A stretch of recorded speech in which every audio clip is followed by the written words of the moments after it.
मेरे प्रिय साथियों, मेरे रूहे गुलाब, मेरे नैनों के नूर, सबको मेरा प्रेम भरा नमस्कार स्वीकार हो।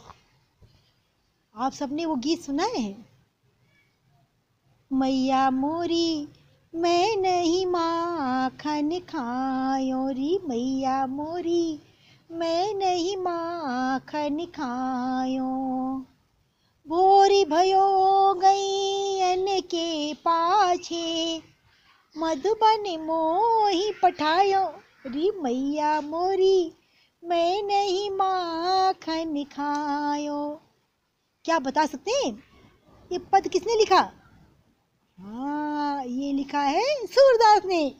आप लोगों ने इनके बारे में पढ़ा होगा, सुना होगा। तो आज मैं उन्हीं सूरदास की आपको बात बताने आ रही हूँ। कहते जो सूरदास थे जन्म से अंधे थे, इनको आंखों से कुछ दिखता नहीं था और इन्होंने लाखों छंद, न जाने कितनी कविताएं लिखी। सूरदास, सूरसागर, लहरी, बहुत सी इनकी पुस्तकें हैं। तो आप लोग को ये जानकर हैरानी होगी कि जन्म से अंधे, दिखता नहीं, और घर वालों ने इसको क्या किया, निकाल दिया घर से कि अंधा है, इसको रख के क्या करेंगे। अब बेचारे अंधे थे, घर वालों ने निकाल दिया। तो एक पीपल के पेड़ के नीचे रहने लगे और वहाँ भगवान श्री कृष्ण की इनको भक्ति प्राप्त थी। तो भजन गाते, उनका गाना गाते और गाते गाते मस्त हो जाते एकदम। तो मथुरा आगरा हाईवे पर बहुत सारे मंदिर बने हुए हैं। अगर आप लोगों ने देखा हो तो वहाँ पर गुलाब के फूलों की माला मिलती है। भाई मैं 2007 में आर.के. एजुकेशन पढ़ाती थी महाराजपुर में। तो वहाँ हमारी जो मैनेजर थे आर.के. यादव सर, वो हम लोग को आगरा घुमाने ले गए थे। आगरा, मथुरा, वृंदावन, चित्रकूट, सब जगह उन्होंने घुमाया। तो उसमें हमें भी देखने का सौभाग्य प्राप्त हुआ। तो मथुरा आगरा हाईवे पर, रोड पर बहुत सारे कृष्ण के मंदिर बने हुए हैं और वहाँ गुलाब के फूलों की बहुत प्यारी माला मिलती है। गुलाब के फूलों की केवल माला देते हैं। तो वहीं पीपल के पेड़ के नीचे रहते और खूब मस्त होकर भजन गाते।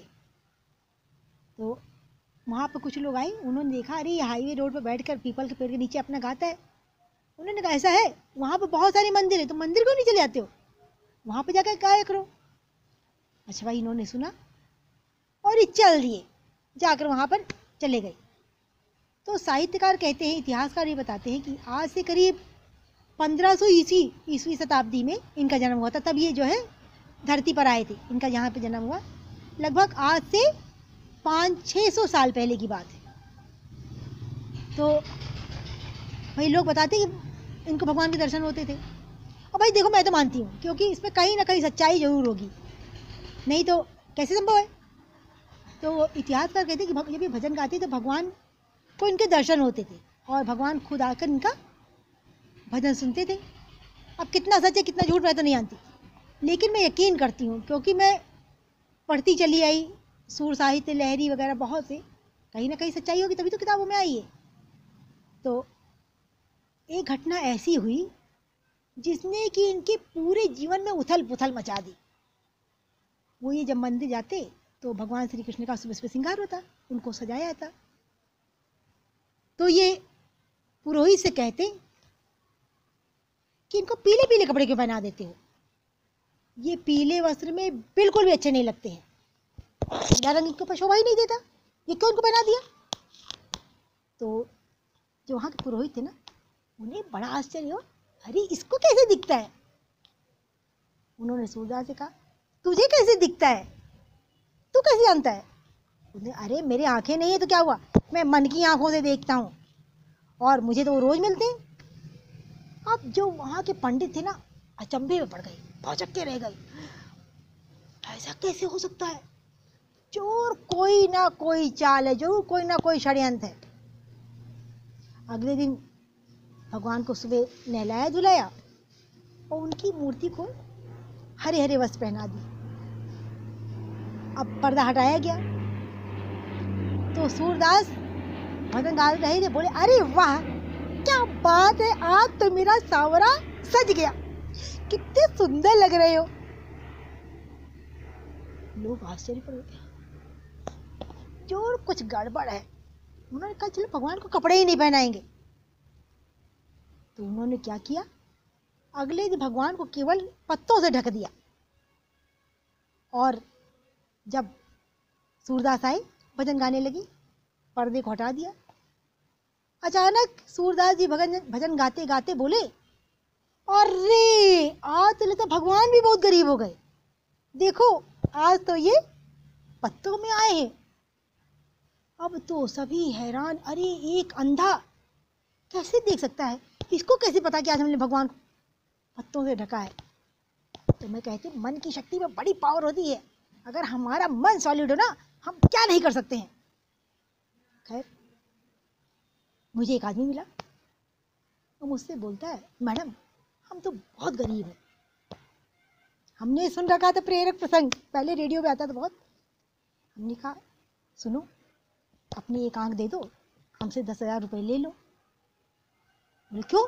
मैंने कहा मुझको आंख मिल जाएगी, तुम्हें 10,000 रुपया मिल जाएगा, तुम्हारी गरीबी दूर हो जाएगी। बोला ना ना ऐसा नहीं हो सकता, तुमने अच्छा अपने दोनों हाथ दे दो, हम तुम्हें 2 करोड़ रुपया देंगे।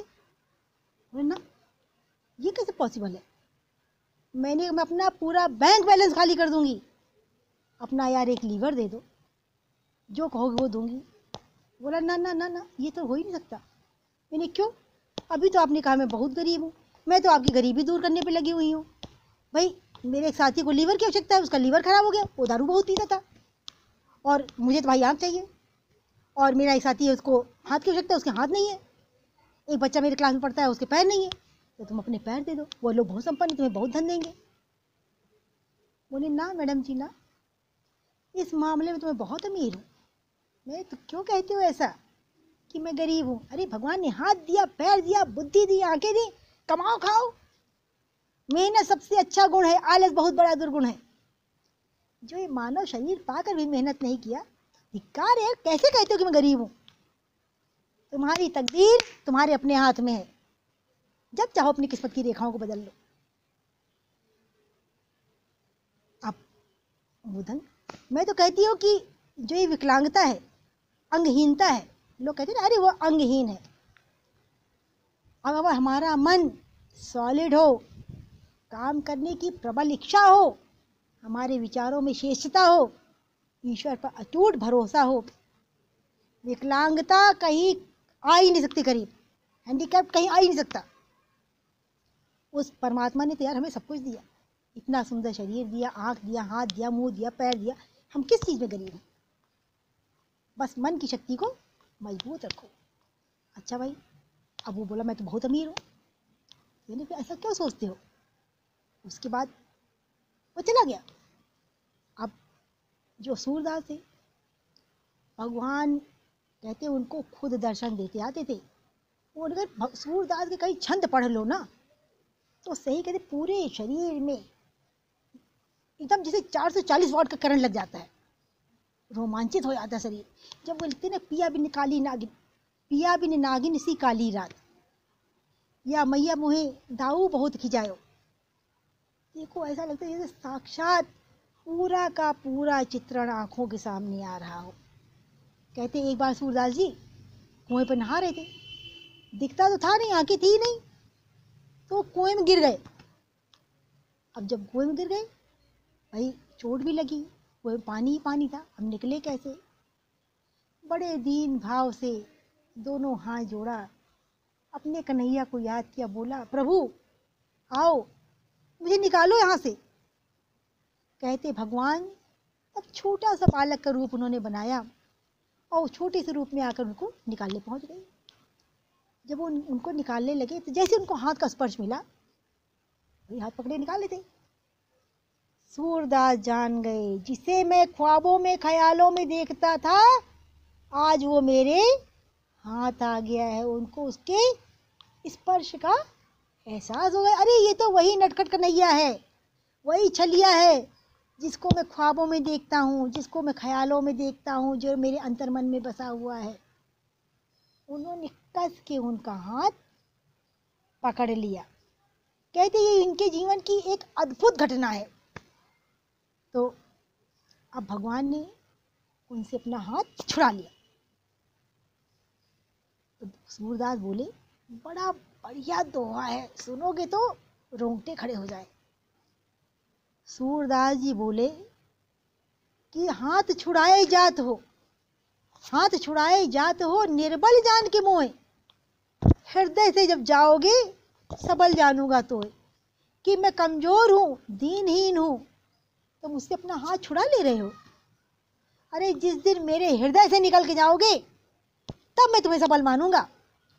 तो मेरे साथियों, उस पर अटूट विश्वास रखो, अपने मन को सॉलिड रखो। ये सोचो, जब सूरदास उस परम पिता परमात्मा को पा सकते हैं तो मैं क्यों नहीं। बस विश्वास की जीत होकर रहेगी। तो आज की ये कहानी, आज का ये सूरदास का प्रसंग आप लोग को कैसा लगा कमेंट बॉक्स में लिख के बताना। सबको बाय बाय।